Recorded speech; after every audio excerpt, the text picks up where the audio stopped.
इस कहानी में कुछ लोग पाताल की गहराइयों में पारस पत्थर ढूंढने के लिए जाते हैं, लेकिन उस पारस पत्थर को ढूंढना किसी पहेली से कम नहीं।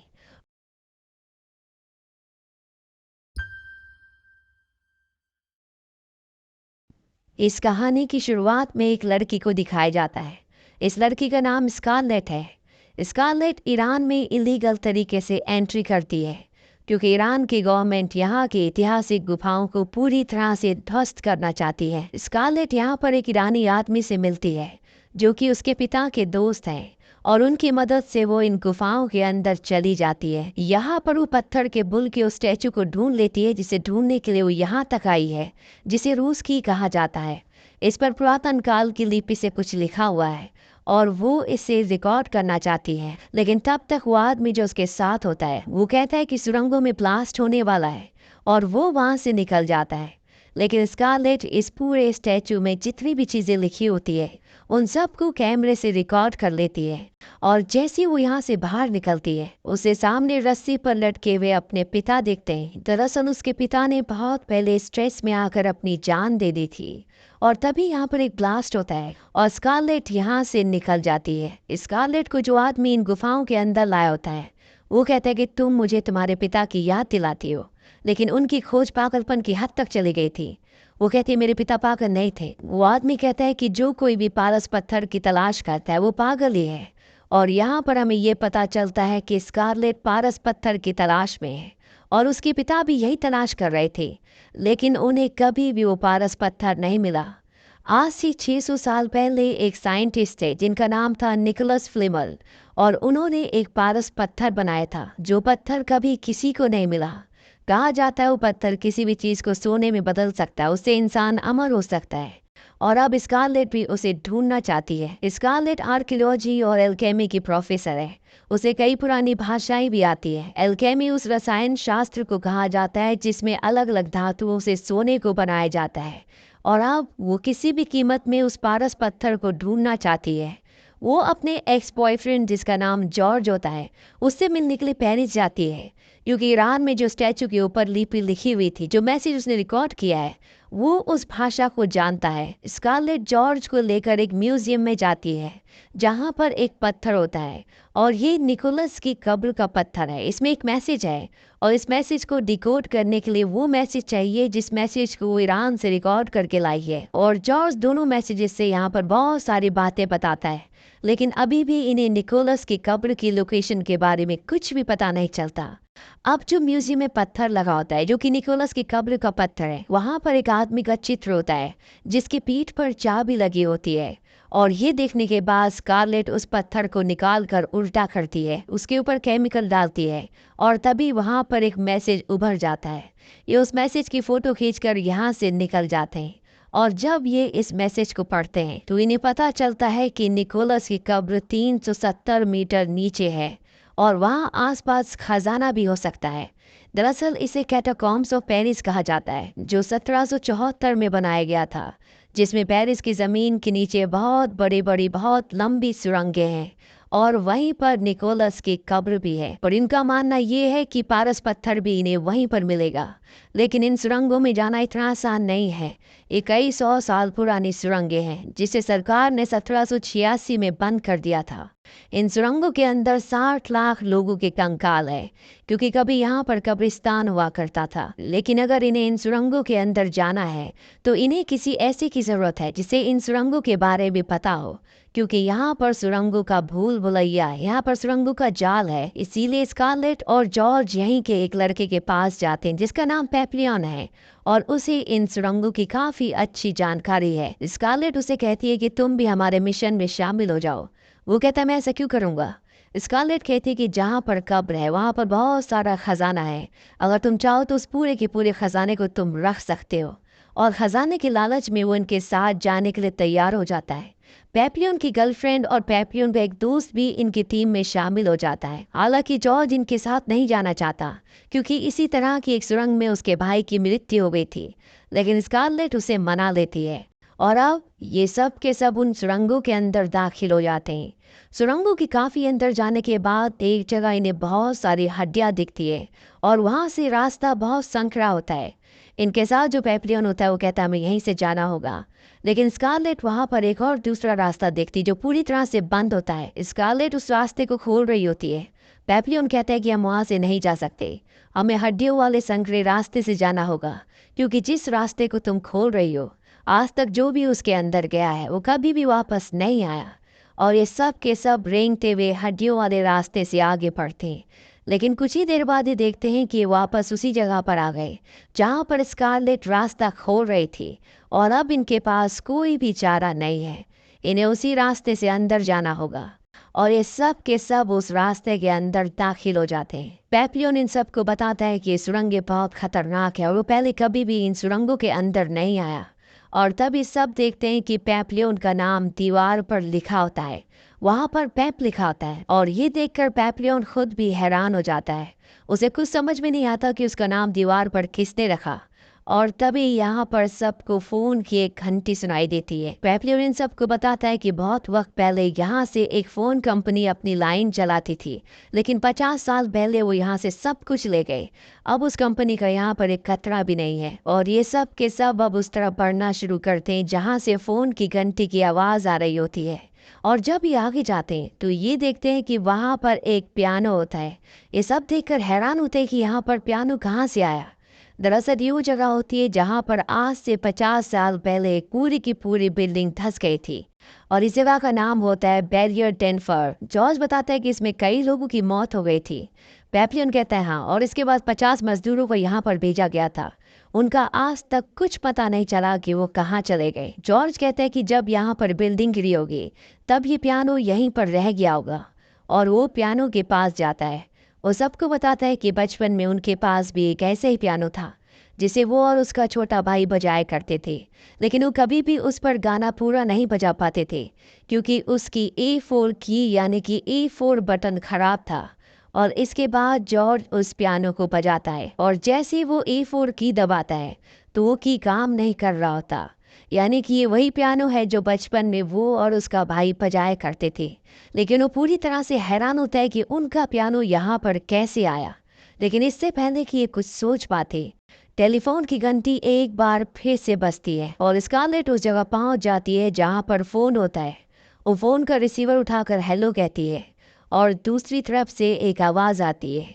वो आवाज़ कहती है कि तुम मुझसे बात क्यों नहीं करती स्कारलेट। स्कारलेट को कुछ समझ में नहीं आता, वो पूरी तरह से घबरा जाती है, परेशान हो जाती है और फ़ोन को रख देती है। और तभी दीवार के पीछे से कोई निकलता है। ये पेप्लियन का दोस्त होता है जो कई सालों पहले इन गुफाओं के अंदर आया था, और उसके बाद उसे किसी ने नहीं देखा। वो इन सब को कहता है कि तुम्हें यहाँ पर नहीं आना चाहिए था, यहाँ पर किसी को नहीं आना चाहिए था, मुझे ढूंढने आज तक कोई नहीं आया। और इसके बाद वो यहाँ से जाने लगता है।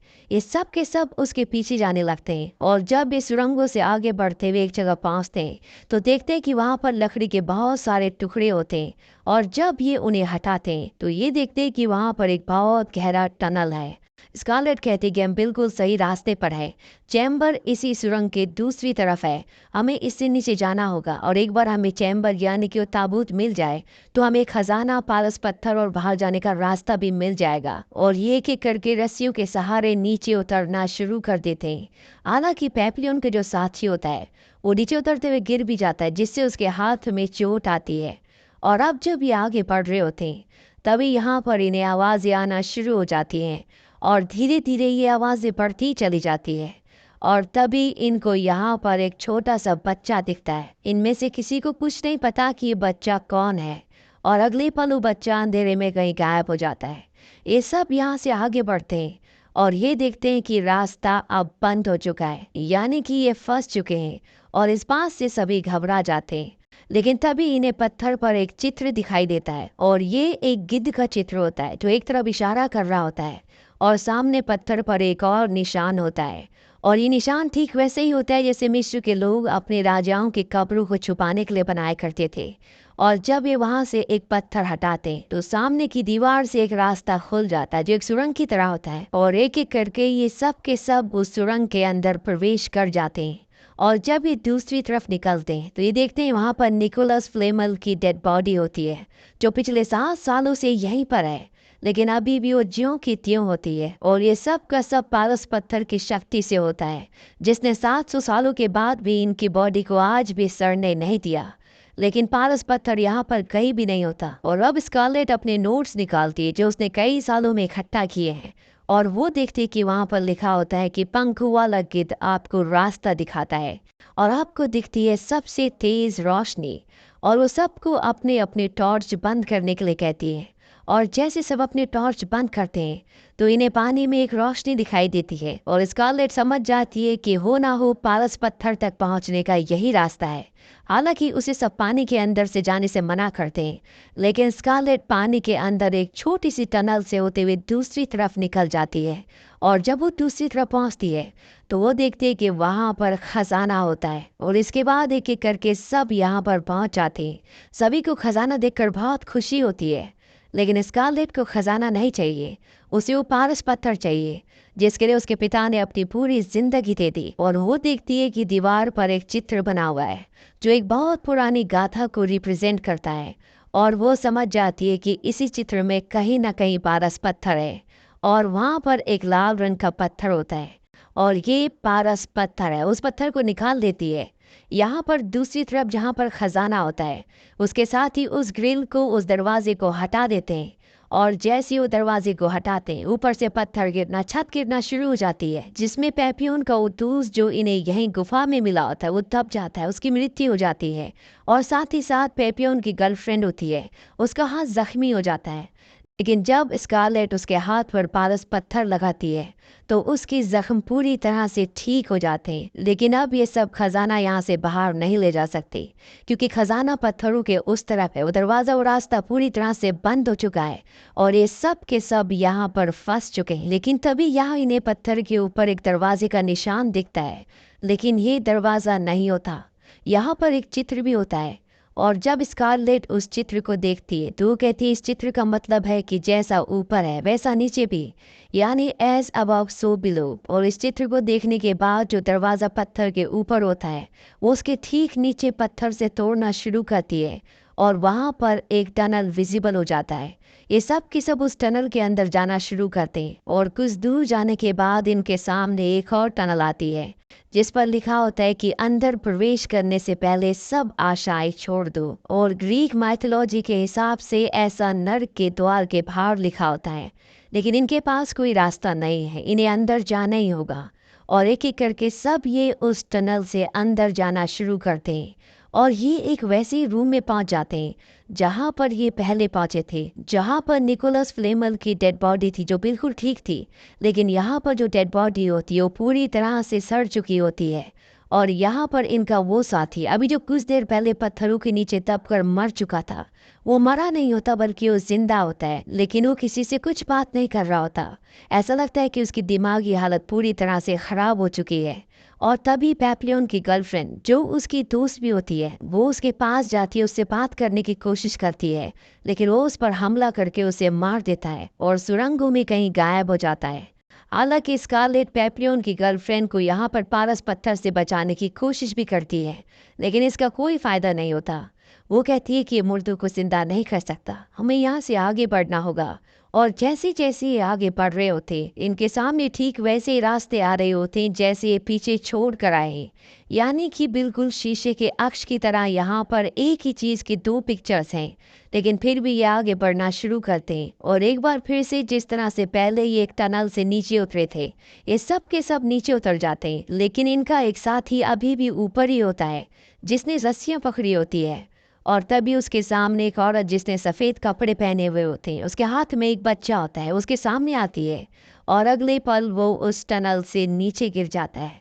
इसमें उसकी मृत्यु हो जाती है। नीचे किसी को कुछ समझ नहीं आता कि ऊपर क्या हुआ था, और ये समझ जाते हैं कि इन्हें जल्द से जल्द इन सुरंगों से बाहर निकलना होगा।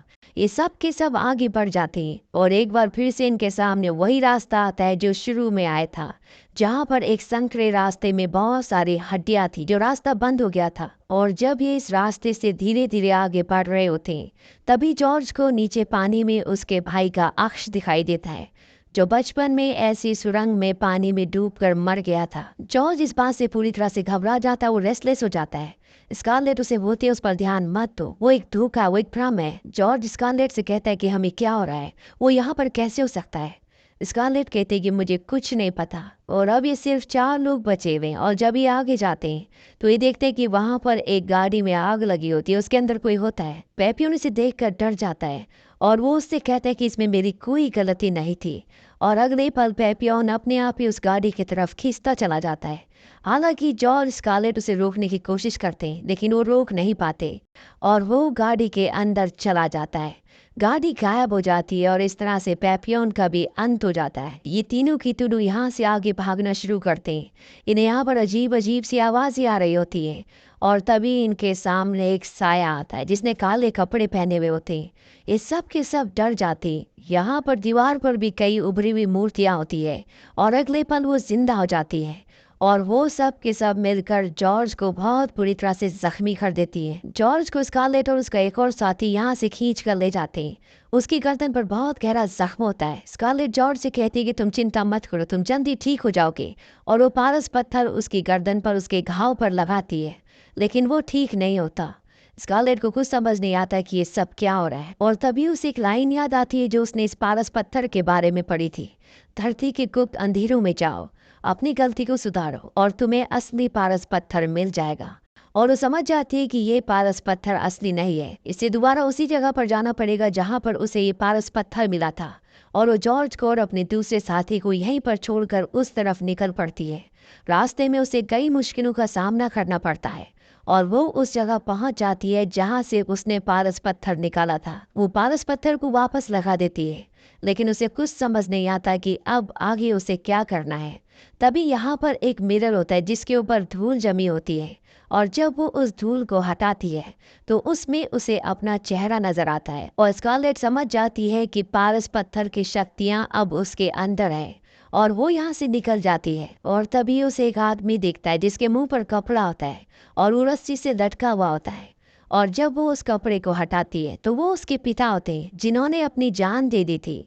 दरअसल अपनी जान देने से पहले उन्होंने स्कारलेट को कॉल किया था, लेकिन स्कारलेट ने उनका कॉल नहीं उठाया था और उसके दिल में इस चीज़ का गिल्ट आज तक था, लेकिन कॉन्शियसली उसने कभी भी इस सच्चाई को एक्सेप्ट नहीं किया था। इसीलिए इस कहानी की शुरुआत में भी उसे अपने पिता दिखते हैं और अब वो अपने पिता से माफ़ी मांगती है। वो कहती कि मुझसे गलती हो गई और जब वो ये एक्सेप्ट कर लेती है उसके पिता वहाँ से गायब हो जाते हैं। इसके बाद स्कारलेट जॉर्ज के पास पहुँच जाती है और वो अपने हाथ उसके घाव पर लगाती है और अगले पल जॉर्ज एकदम ठीक हो जाता है। लेकिन अभी भी यहाँ पर अजीब अजीब सी आवाज़ें आ रही होती हैं। वो साए लगातार इनकी तरफ बढ़ रहे होते हैं। इन्हें चारों तरफ कोई रास्ता नहीं दिखता, लेकिन तभी इन्हें नीचे एक बहुत गहरी सुरंग दिखाई देती है। स्कारलेट कहती कि हमें यहाँ से जाना होगा, लेकिन जॉर्ज और उसका साथी यहाँ से नहीं जाना चाहते क्योंकि जितनी गहरी ये सुरंग है इतनी लंबी इनके पास रस्सी नहीं है, यानी कि अगर ये इसके अंदर कूदे तो इन सब की जान चली जाएगी। स्कारलेट जॉर्ज से पूछती कि तुम्हें अपना भाई बार बार क्यों दिखता है, ऐसी कौन सी बात है जो तुम्हारे दिल में है। जॉर्ज बताता है कि जब बचपन में उसका भाई गुफा में फंस गया था तो वो मदद लेने के लिए गया था, लेकिन वो खुद रास्ता भूल गया और इस वजह से उसके भाई की मृत्यु हो गई। और यही एक गिल्ट था जिसकी वजह से बार बार उसे अपना भाई दिखता था। इनके साथ जो दूसरा साथी होता है वो कहता है कि उसका एक बच्चा है। हालांकि उस लड़की से उसकी शादी नहीं हुई, लेकिन कभी भी उसने उस बच्चे को एक्सेप्ट नहीं किया, उसकी जिम्मेदारी नहीं ली। इसीलिए इन्हें टनल में एक बच्चा भी दिखा होता है और जितने भी लोग यहाँ पर मरे होते हैं उन सब के साथ उनके अपने अपने गिल्ट होते हैं, जिसकी वजह से उन्हें उन्हीं के हिसाब से अलग अलग साए दिख रहे होते हैं। और अब जब इन सब ने अपने गुनाहों को एक्सेप्ट कर लिया, अपने गिल्ट को एक्सेप्ट कर लिया, तो ये उस टनल में कूद जाते हैं, लेकिन इनकी जान नहीं जाती बल्कि ये एक चैम्बर में फंस जाते हैं। और तभी इन्हें वहाँ पर एक ढक्कन दिखाई देता है। ये उस ढक्कन को ऊपर खींचने की बहुत कोशिश करते हैं, लेकिन वो हिलता भी नहीं है। लेकिन जब ये उस ढक्कन को नीचे धकेलते तो खुल जाता है और ये तीनों के तीनों बाहर आ जाते हैं। ये नोटर डेम पेरिस में, और बाहर आने के बाद ये तीनों एक दूसरे के गले लग जाते हैं। और अंत में स्कारलेट का इंटरव्यू दिखाया जाता है जिसमें वो बताती है कि उसे खजाने से कोई प्यार नहीं, वो खजाना नहीं ढूंढना चाहती, बल्कि वो एल्केमी की स्टूडेंट है, ये उसका काम है, इसीलिए वो ये सब करती है। और इस तरह से स्कारलेट ने अपने पिता का अधूरा काम, जिसके लिए उन्हें पूरी दुनिया ने क्रिटिसाइज किया, उसे पूरा कर लिया। इस कहानी में हमें बहुत सारी ऐसी चीज़ें दिखाई गई जो आप कभी भी जस्टिफाई नहीं कर सकते, जिनका कोई लॉजिक नहीं है। लेकिन इस कहानी का एक सबसे बड़ा लॉजिक ये है कि अगर हम जिंदगी में कोई गलती करते हैं, उसे एक्सेप्ट कर लेते हैं, तो हमारी आत्मा, हमारा जो कॉन्शियस सबकॉन्शियस माइंड होता है, वो पूरी तरह से पवित्र हो जाता है। और ऐसा करने से हमें हमारी ज़िंदगी में सही रास्ता मिलता है, सही दिशा दिखती है। तो ये थी पूरी कहानी एज अबव सो बिलो की। ये फिल्म सन 2014 में रिलीज हुई थी। IMDb पर इसकी रेटिंग है 6.2। इस फिल्म का बजट था $5 मिलियन और बॉक्स ऑफिस पर इसने कमाई की थी $42 मिलियन की। उम्मीद करते हैं कि ये कहानी आपको पसंद आई होगी।